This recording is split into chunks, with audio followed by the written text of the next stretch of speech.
তো দেখেন কত সহজেই শর্টকাট সকাল এবং বিকালে একটা মজাদার আনকমন নাস্তা তৈরি করে দেখিয়ে দিলাম। আসসালামু আলাইকুম ভিউয়ার্স। খুব মজাদার সুস্বাদু এবং একটা তুর্কির জনপ্রিয় একটা ডিম পোস্ট নাস্তা নিয়ে হাজির হয়েছি। সেটার জন্য আমার লাগবে এখানে টক দই।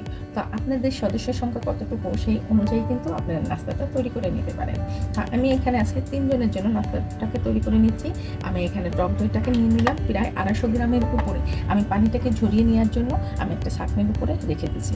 দইয়ের পানিটা দেখেন ঝরিয়ে নিয়েছি। এখন আমি এই টক দইয়ের ভিতরে একটু রসুন কুচি নিয়েছি। যদি বড় হয় তাহলে 1 কোয়া দেবেন, আর যদি ছোট হয় 2 কোয়া দেবেন। ব্যালেন্সের জন্য এখানে চিনি অ্যাড করতেছি। যদি মিষ্টি দই হয় সেক্ষেত্রে চিনি অ্যাড করার কোনো প্রয়োজন দিয়ে দিচ্ছি পিঙ্ক সল্ট। আপনারা চাইলে এমনি লবণটাও দিতে পারেন, তাতে কোনো সমস্যা নেই। বিট লবণটাও দিতে পারেন, তাতে কোনো সমস্যা নেই। সমস্ত উপকরণ দিয়ে খুব সুন্দর করে দইটাকে ফেটে নিতে হবে। তো দেখেন দইটা কিন্তু পারফেক্ট হয়ে গিয়েছে।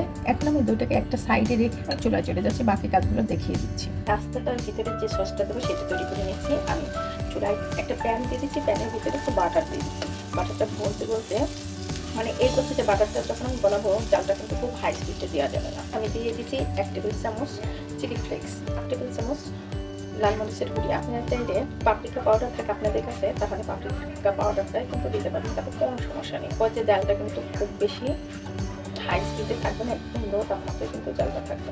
সসটা কিন্তু রেডি হয়ে গিয়েছে। এখন আমি সসটাকে একটা সাইডে রেখে দিচ্ছি। তো আমি এখন পাউরুটিটাকে ভেজে নেবো। আমি পাউরুটির দুই পাশে একটু বাটার ব্রাশ দিয়ে করে দিচ্ছি। আমি তাওয়ায়ও হালকা একটু বাটার কিন্তু নিয়ে নিছি। আর এই পর্যায়ে কিন্তু জালটাকে একদম লো তাপমাত্রায় রাখতে হবে, বা যদি দেখেন যে প্যানটা গরম হয়ে গেছে তো সেক্ষেত্রে জালটাকে বন্ধ করে দিবেন।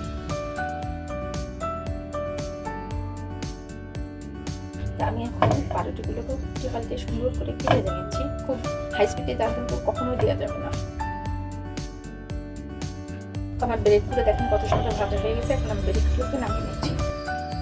ব্রেডগুলো কিন্তু খুব সুন্দর মচমচ হয়ে গিয়েছে। আমি স্টিম কুকারে পোস্ট করে নেবো ডিমগুলোরে। আর আমি বাটির ভিতরে একটু লবণ দিয়ে দিচ্ছি। এখন আমি বাটির ভিতরে ডিমগুলোকে দিয়ে দিচ্ছি। আপনারা চাইলে কিন্তু যে কোনো প্যানের ভিতরে ডাইরেক্ট পানি দিয়ে ডিমটাকে পোস্ট করে নিতে পারেন। তো দেখেন আমার ডিম পোস্ট করা হয়ে গিয়েছে। এখন আমি ডিমগুলোকে নামিয়ে নিচ্ছি। পরিবেশনের পালা। আমি একটা প্লেট নিয়েছি, প্লেটের মাঝে আমি ফেটানো দইটাকে দিয়ে দিচ্ছি।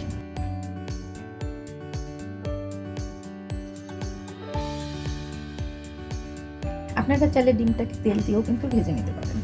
এখন উপর দিয়ে দিয়ে দিচ্ছি সেই যে বাটার দিয়ে যে সসটা তৈরি করেছিলাম সেই সসটা।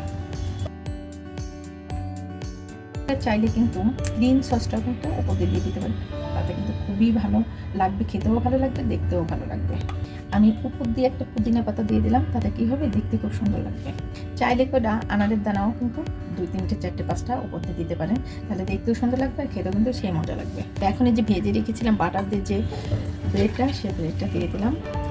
তো আপনারা যদি আমার চ্যানেলে নতুন হয়ে থাকেন প্লিজ আমাকে একটা সাবস্ক্রাইব করে আমার পাশে থাকবে। ফেসবুক থেকে দেখে থাকলে অবশ্যই লাইক এবং ফলো দিয়ে রাখবে। তো দেখেন কত সহজেই শর্টকাট সকাল এবং বিকালে একটা মজাদার আনকমন নাস্তা তৈরি করে দেখিয়ে দিলাম।